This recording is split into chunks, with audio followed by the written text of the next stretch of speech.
En comptabilité, on parle souvent du plan comptable, avec des comptes classés par numéro. Dans cette vidéo, je t'explique à quoi sert le plan comptable, ce que représentent les classes 1 à 7 et surtout pourquoi certaines classes vont au bilan et d'autres au compte de résultats.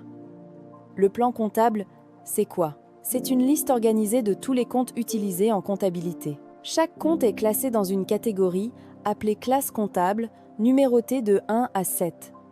Cette organisation permet de s'y retrouver facilement et de structurer les informations financières. Les classes 1 à 5 concernent le bilan comptable. Maintenant, je vais t'expliquer ce qu'on retrouve dans chaque classe. La classe 1 regroupe les capitaux, donc c'est ici que sont comptabilisés les capitaux propres et les emprunts.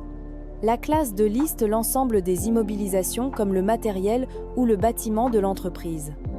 La classe 3 est composée des stocks, de matières premières ou de produits finis.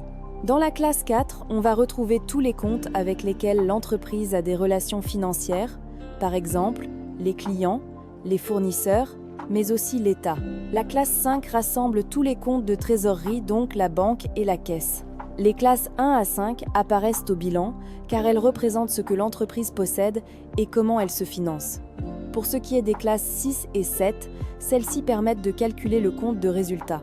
Car la classe 7 c'est, à dire les recettes de l'entreprise, moins la classe 6 qui correspond aux charges, donne le résultat donc soit un bénéfice ou une perte. Pour résumer simplement, les classes 1 à 5 forment le bilan et les 6 et 7 le compte de résultat. Une fois que tu comprends cette logique, le plan comptable devient beaucoup plus simple à utiliser. Dans les prochaines vidéos, on verra des exemples concrets pour mieux comprendre comment utiliser ces comptes au quotidien.